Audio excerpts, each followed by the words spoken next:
Jangan lupa like, comment, and subscribe channel YouTube TVRI Bengkulu dan nyalakan lonceng notifikasinya.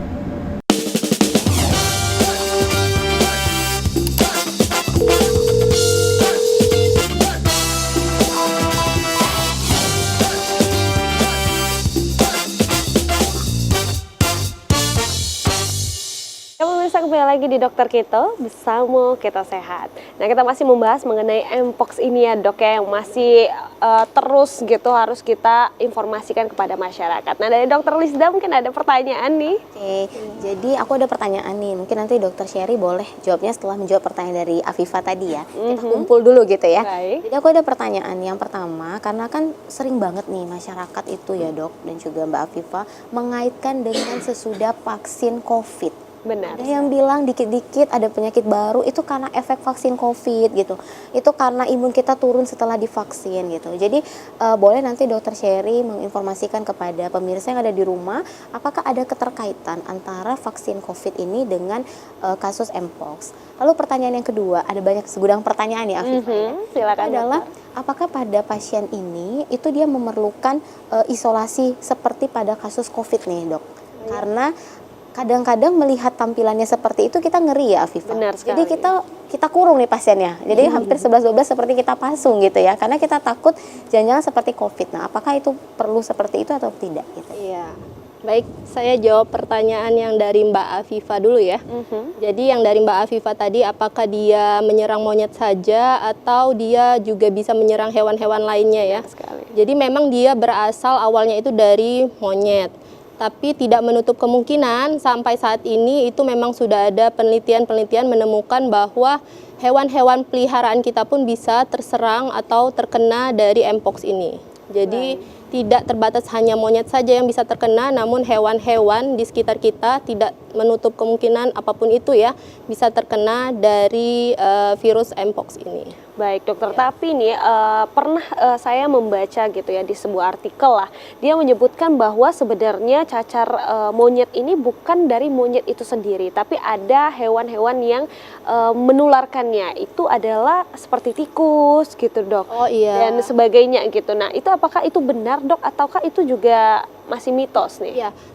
Seperti tikus dan lain-lain, dia juga bisa terkena ya dari cacar monyet ini. Tapi cara penularannya itu bisa langsung dari hewan yang terkena ke hewan berikutnya, atau hewan ke manusia itu bisa langsung ya. Jadi tidak melalui perantara langsung. Jadi dia tidak melalui perantara. Jadi dia bisa menularkan secara langsung melalui lesi-lesi atau gejalanya, lesi atau ruam kulit yang muncul. Baik, gitu ya. jadi kayak adanya kontak ya antara kontak, hewan dan ya, hewan benar atau sekali. hewan dan manusia itu sendiri. Baik dokter.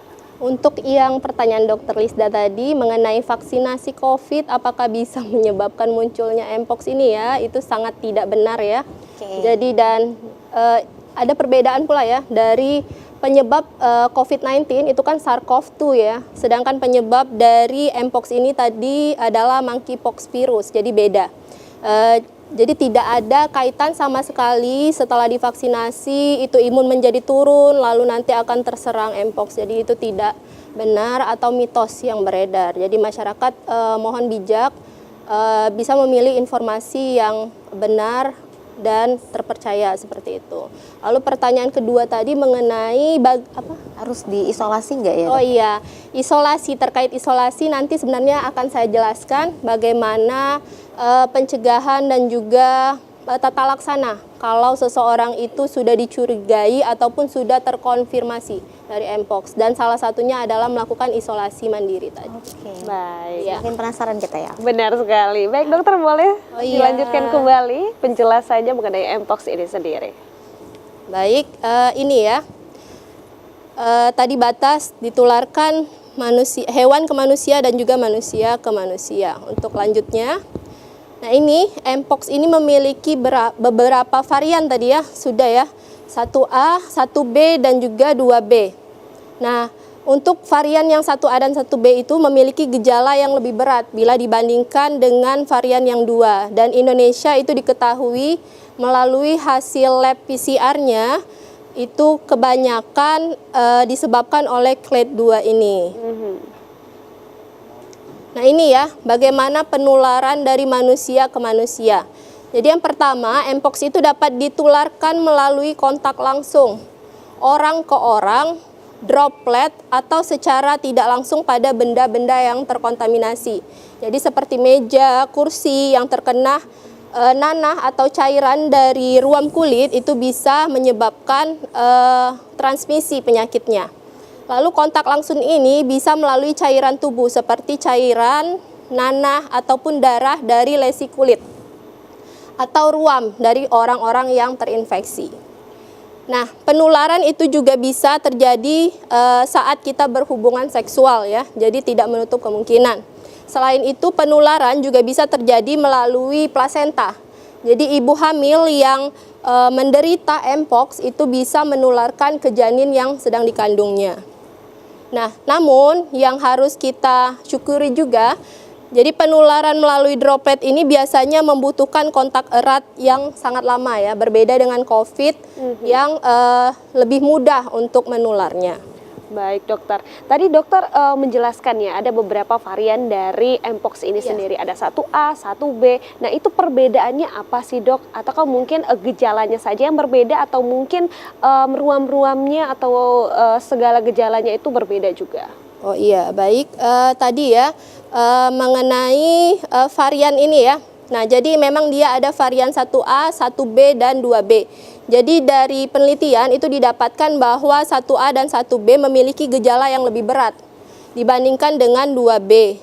Nah, untuk mengetahui kita ini varian yang mana sih, itu harus dikonfirmasi dengan laboratorium PCR ya. Jadi dari swab nasofaring ataupun swab lesi kulit tadi, lalu dilakukan pemeriksaan PCR, baru diketahui kita mengalami varian yang mana atau diinfeksi varian yang mana. Dan di Indonesia itu sudah saya sebutkan tadi bahwa kebanyakan itu disebabkan oleh yang clade 2B ya. Jadi itulah mengapa di Indonesia tadi sedikit yang menyebabkan sampai menyebabkan kematian, karena gejalanya itu lebih ringan dibandingkan dengan negara-negara di tempat lain. Lanjut ya Mbak. Nah ini, jadi selain penularan dari manusia ke manusia, ternyata penularan ini juga bisa terjadi dari hewan ke manusia. Jadi mpox ini dapat menularkan ke manusia melalui kontak fisik dengan hewan-hewan yang terinfeksi. Jadi kalau memang misalnya ada hewan yang memang sudah dikonfirmasi mengalami mpox, itu sebagai tenaga kesehatan ya, terutama dokter hewan, harus berhati-hati dalam melakukan perawatan.